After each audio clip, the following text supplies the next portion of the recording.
Bristol always entertains. All right, here we go. Bristol, the last great Coliseum. Green flags in the air. We're racing in Bristol. One of the most electric atmospheres you're going to find in motorsports. Oh, it's turned around. 4 of Harvick got into the side of the 9. I'm ready to rip somebody's freaking head off. Justin Allgaier wins at Bristol. For the love of the game, it is the Bristol night race. Yes! Welcome to Around the Track, presented by Moultrie Mobile. I'm Kim Coon. He's Ryan Flores, and it was a wild weekend in Watkins Glen, starting with the big one. Sorry you guys were a part of that. Yeah, it wasn't wild for me. I literally set the pit box up and tore it down and went on back to the plane. It was a tough one for our 12 bunch to get wrecked early, but you know, as we look at it from a group, we wish we qualified better, but Sure. We're excited to get to Bristol. You know, Watkins Glen's behind us, but before we put a bow on it, that was some great racing. Ooh. ARCA, Xfinity, Connor Zilic lives up to the hype, Yes. dominates both races, and then the Cup race, man, that ending was great. Yes, kudos to Connor Zilic for scoring his first Xfinity Series win in his debut. The funniest part was he wins the race on Saturday. On Sunday, I'm working pit road. He's pushing tires for one of the teams on Sunday. They're making him earn it, Yeah, for they sure. are. And he earned that win. Not only did he have raw speed, he had to go to the back, and he had to conserve fuel. So he showed a lot of maturity. Man, I said it yesterday on Stacking Pennies. He's like the first kid to come out of the Trackhouse Motorplex. He raced go-karts there growing up. So Justin Marks is ahead of his time with a little feeder program out there, and it's going to be really good to see what he's able to do next year and moving forward. Yeah, and then Chris Buescher playing a little bit of a spoiler. No playoff driver in the top 5 at Watkins Glen, which was a little shocking, but I was so happy that Chris Buescher finally got a win after being close multiple times this season. Yeah, for Watkins Glen getting the bad rap of being hard to pass. You know, last lap pass, through the bus stop, SVG, you don't see a world-class guy like that make a mistake like he did, but he's starting to realize what NASCAR racing is, and he knew that he moved the 17 down in turn 1, and he didn't want the favor to get repaid, so he drove it in there, clipped that inside barrier, and 17 was able to get back by him. It was a great race, and it was fun to watch. I was bummed we weren't part of it, but I am ready to get to Bristol and move on to this round of 12 next week. Yeah, the action in Bristol this weekend, but that's not the only place where cars will be on track racing all across the world, so let's take a look at the schedule.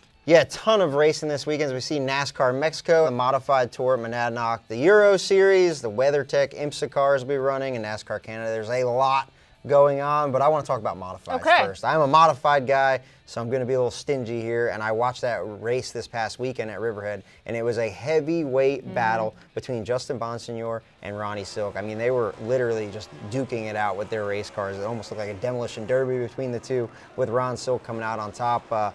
He actually ended up breaking Justin Bonsignor's left front suspension. Justin was able to finish the race, but his left front was wagging all around. He finished on the lead lap in 15th position, I believe. So he's still the points leader by 5. But man, if you're not tuning into this modified action down the stretch as they head to Monadnock this weekend, you need to be watching on your Flow Racing app. Yeah, a lot of series wrapping up their seasons. IMSA, they're going to be at Indy this weekend, battle on the bricks before they head to Petit Le Mans in a couple of weeks. And then NASCAR Canada wrapping up their season. Yeah, absolutely. And NASCAR Mexico as well. Only 2 races left to go. The action is hot and heavy. Another place where it's going to be crazy this weekend with different points battles and everything going on is Bristol Motor Speedway. So let's take a look back at some of the great action at Bristol over the years. These guys are racing aggressive. That's the point of Bristol, right? Tyler Reddick, who did not stop. Bubba gets on his outside before hitting once, hitting twice. I think a lot of that has to do with the tires. Chase Elliott, Kevin Harvick, contact on the racetrack, a flat left front tire for the 9. Those two had words afterwards. Turn 4, Stenhouse and Cindric. Gillen's way off the pace, stacked them all up, getting in here. And around goes the 7 of LaJoy. Up the track, into the, big contact. He couldn't get his slide job to work quite as good. It's a lot of contact. Oh no, there they go. Tony not very happy. As we see, the action at Bristol gets a little crazy, and it starts this weekend on Thursday with a doubleheader. We got the ARCA combined race, ARCA Menards, and the E-Series running together. The trucks also at Thursday at 8 p.m. Then we go Friday on the CW, the Food City 300 for the Xfinity cars. It all leads us to the Bristol night race, the Cup cars, Saturday at 7:30. But let's talk ARCA first. Yeah. What are you looking forward to this ARCA race? Well, let's jump right into that battle. You mentioned it being a mix of ARCA East and the National ARCA Series. On the east side, it's Zilich leading Sawalich for the title by 16 points. It has been a battle between these two all year long. And you look at last weekend's ARCA race, you mentioned Connor Zilich winning that race. Who finished second? Sawalich. Yep. And we'll actually see both of them back in the Truck Series this weekend. Sawalich running that Tri-Con entry, and then Zilich in that Spire number 7 truck. Another guy I'm super excited to see is Corey Day. His trajectory in the sprint cars has been steep, and he'll be in a McAnally truck this weekend. So I'm excited to see what he's able to do. And the trucks are back in action. And we haven't seen them for a couple weeks. And this is the second round of their playoffs, second race in their first round of their playoffs. So I'm excited to see who can capitalize on that. It's been almost a month since we've seen them on track. Last time they were in action was Milwaukee. Lane Riggs winning that race. So it is wide open for those playoff drivers. They'll finish this round next week in Kansas. Absolutely. Another race that has proven to be electric is this Xfinity Series regular season championship. I've been part of it with Austin Cindric that year. Austin Cindric and AJ Allmendinger were wrecking each other. We were fired up on pit road because we thought we were going to win that race. And, you know, those bonus points are huge. So it's going to be exciting to watch on Friday night. And Dale Jr. is going to be back in the field, so we'll see how he does. Speaking of on fire, he was on fire last season at Bristol. Hopefully he has a better race, but he did lead laps last year. But as you talk regular season finale, just a reminder, Cup Series drivers cannot race in the regular season Xfinity Series finale, nor will we see them in any of the playoff races. Yeah, and Truck and Xfinity practice is going to look a little different. They're going to be split into groups, 15 minutes each for each group, so that's going to be a little bit different than what we're used to seeing. But let's look ahead to the Cup schedule as we look at what Cup is going to be. It's going to be one 45-minute practice session, everybody combined on Friday at 4 p.m., followed by qualifying Friday 5 p.m. Like we said, it all leads us to the Bristol night race, 7:30 on Saturday. Oh man, there's a lot to unpack here, Kim. Where do you want to start? Well, the fact that nobody is safe from elimination except for Joey Logano, who got that win at Atlanta. You look at just 26 points between 6 drivers from 11th to 16, but even Christopher Bell at plus 46 is not safe headed into Bristol. Yeah, nobody's safe. And this is a place where, you know, anything can happen. We saw last year on the highlight reel, Corey LaJoie got spun around, backed into Joey Logano, ended his playoff hopes. So I don't feel great. I mean, I feel good about our team and our preparation, but this is something where you can't always control what you can control. You know, somebody spins out. There's a lot of marbles on the track the last time we were here. Let's just go there real quick. The tires were crazy, and there's a lot of people making a lot of money to figure out what these tires are going to do, and everybody that I've talked to doesn't really have an idea of what this race is going to be like. Yeah, it's going to be crazy. And again, all the action this weekend from those 4 series. We mentioned the Truck Series race. One of the drivers in the Truck Series playoffs is Daniel Dye. Let's learn a little bit more about the young driver. I'm Daniel Dye. I drive the number 43 for McAnally Higgleman Racing. I started racing when I was 7 at New Smyrna Speedway in the infield. Dreamed of running on the big track at New Smyrna, and that dream has really taken off. I think a role model I have kind of goes towards 3 people: Josh Wise, Dan Jansen, and Scott Speed. Those 3 guys have really changed my life and my career. Doing all that work with Josh's program and Chevrolet's program, those pre-race meetings and extracurricular stuff on Tuesdays, it's been a lot of fun, a lot of work, but has made a really cool product of this new Daniel Dye that I've found.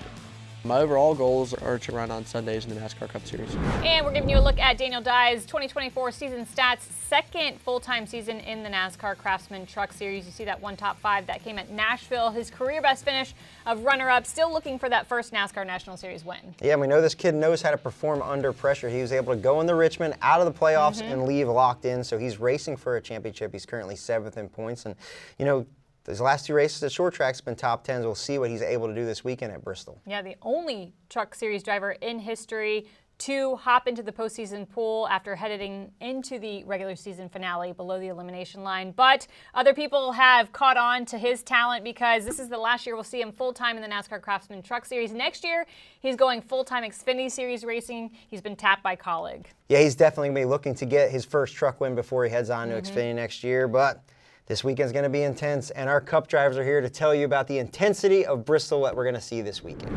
The Bristol night race is just one of our marquee events. You know, outside of the Daytona 500, I can't think of another racetrack that I would tell our fans is a must-see to go to.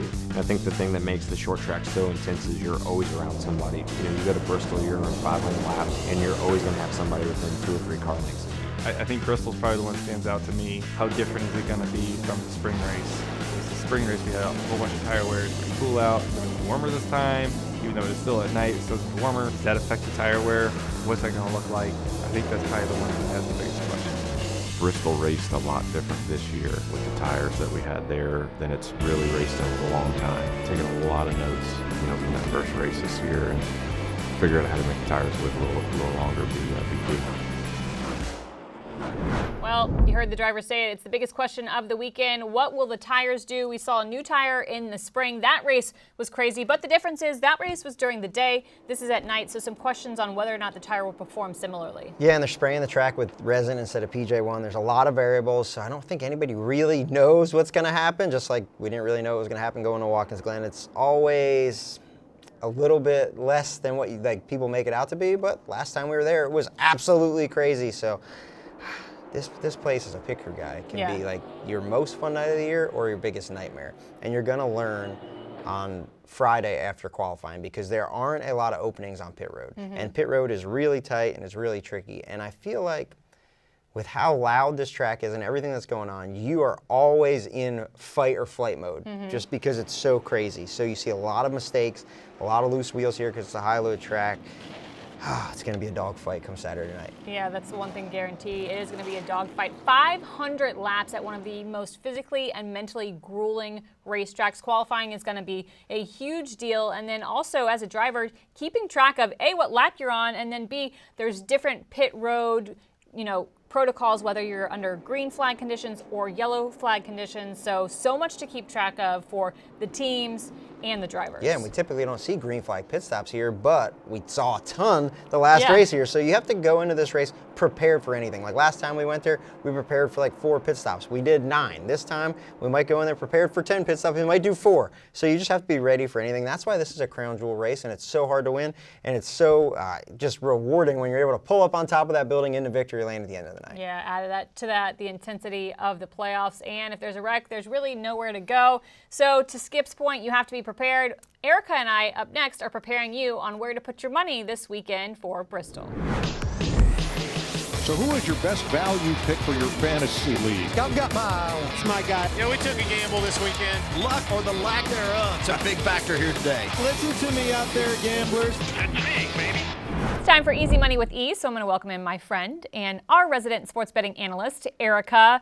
And sigh, because I got to say, it's a good thing that we won some cash in Darlington and Atlanta because Watkins Glen was way wilder than I think anybody expected.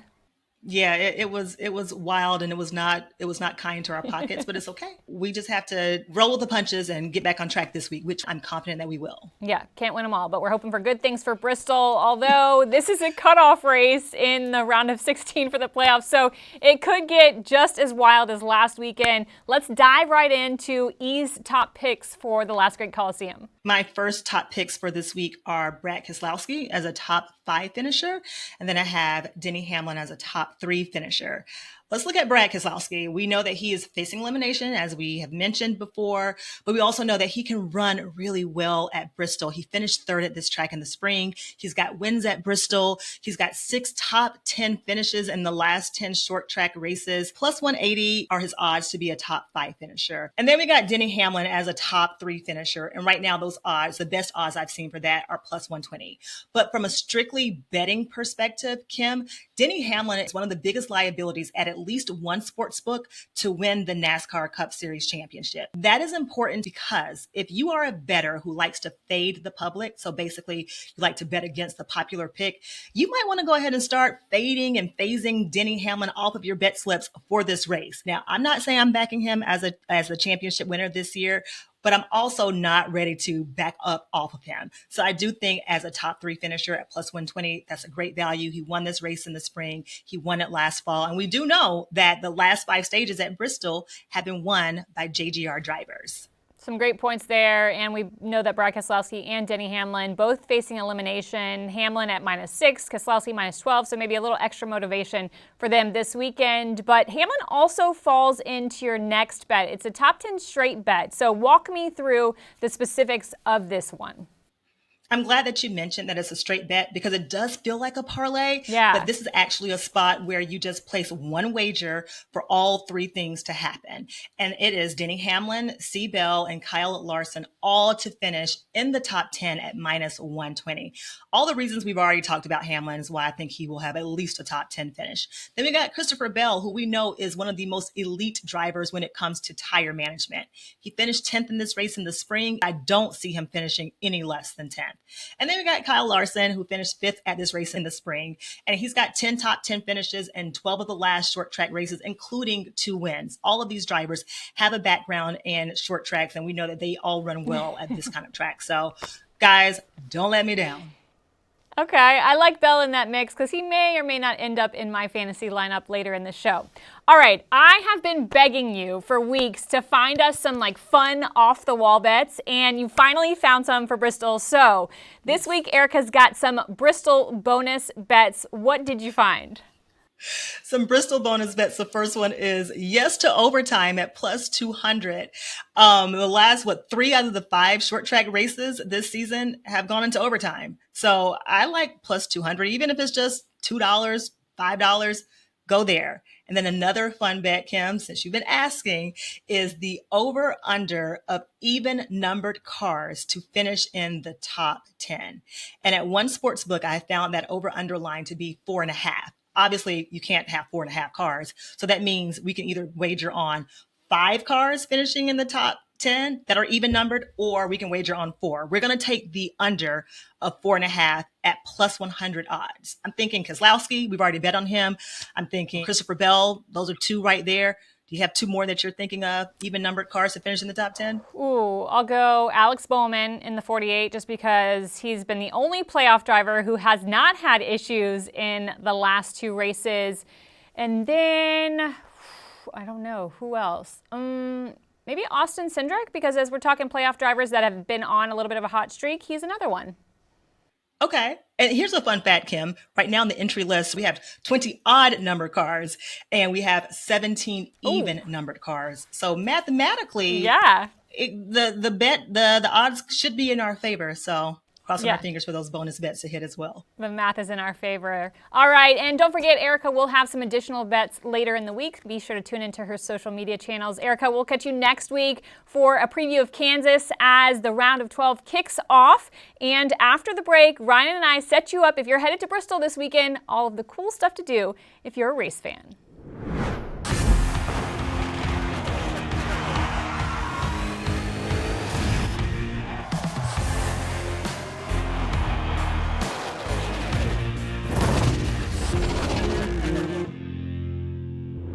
As always, Kim, there's a ton to do around Bristol Motor Speedway this weekend. So what is sticking out to you on this list? Well, fans have 2 opportunities to do a track walk. I highly encourage it because Bristol, we talk about the intensity, the high loads. Until you try and walk the banking of Bristol, you have no idea what these drivers are in store for. The cars are literally like sideways. The banking is so steep. Yeah, I love watching there's a hauler parade, and I love watching the trucks kind of drive down it and try to navigate there. It really is. When you get in the infield and you look up, it really is the last great Coliseum, and it's pretty cool. Another reminder, the Fan Zone and Fan Midway is open all weekend. You can see a full list of this weekend's events at bristolmotorspeedway.com. Well, we have told you everything to look forward to this weekend except fantasy picks. So up next, Ryan and I tell you who should be in your lineup for Bristol Motor Speedway.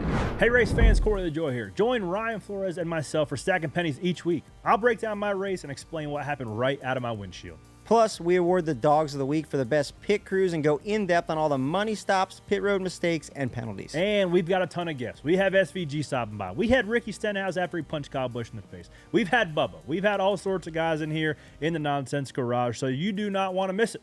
Check us out on Sirius XM Channel 90, YouTube, or wherever you find your podcast. Each and every week, Stacking Pennies. That's what's up. All right, Kim, it's that time. It's fantasy time. Who has to be in your lineup this weekend? Yes, my must pick is not necessarily like an outright winner. It's somebody who I think is going to score you a ton of points, and that is Christopher Bell. He's finished top 10 in all 3 next-gen car races at Bristol, and then he's also won 3 stages. So back to who can get the most points for you, I think it's C-Bell. Yep, and the 20 team's a great pit crew as well, so they'll keep him in it all night. Christopher Bell, always a good pick. I am going to go with his teammate, Denny Hamlin. It has not been great for him the last couple weeks, and if you're a Hamlin hater that just wants to talk about him never winning a championship, I'm going to disagree with you because he has won the last 2 Bristol races, and he's finished top 3 in 6 of the 8 last short track races we've run. I think DH gets it done this weekend. Okay, which leads us to our garage picks. You mentioned DH as your must-have. He's my garage pick for a combination of the reasons Skip just said. He's in my garage because his average running position in the last 2 playoff races are the 2 worst in his career in any race. He's completed all the laps at a 30.8 and a 32.2. That being said, that's why he's in the garage and not an outright pick I'm starting with, because we know he's so good at Bristol. He's won the last 2 there. He's such a great short track racer. I'm keeping him in the garage in the event that at the end of stage 2, he's doing really well and better than one of my outright picks, and I can slide him in there. That's a great point because he has had trouble early. Another guy that had trouble early this past weekend is Kyle Busch, and I'm keeping him in the garage. Now, people are going to say, well, he's only had 1 top 10 in the last 12 short track races, but I'm going to say this guy's got 8 wins at Bristol, not to count his Xfinity and truck wins there. He's swept the weekend there multiple times, and they've been hot. They've been running really well lately. Man, I think Kyle Busch, I think the most important thing in his mind now that he's not in the playoffs is continuing that streak of 19 or 20 years in victory lane, and there's no better place, storybook place for him to do it than right here at the Bristol Night Race. I like that pick. Yeah, me too. That's why I picked him. I love it. But that leads us to the white flag, and I got a nugget for you this weekend. Let's hear it. Bristol Night Race, there's a lot of history, but the first ever Bristol Night Race was won by who? Can you tell me what year it was? I can tell you what year it was, 1978. I mean, I know the DW is the most winning driver there, so can I just guess? You can guess DW, but it was not. He wasn't even racing then, was he? I don't know, but it was not DW. I don't think he was racing then. I don't know. Who was it? I'll give you one more guess. No, just it was Cale Yarborough. Okay. Yep, Cale Yarborough. So, man, the Bristol Night Race, like we said, is a crown jewel for a reason. There's so much more on the line. I'm excited to get there Saturday night and see what happens. Yeah, and then we'll know who's moving on to the round of 12. We'll see you next week here on Around the Track to preview the first race of the round of 12 at Kansas Speedway.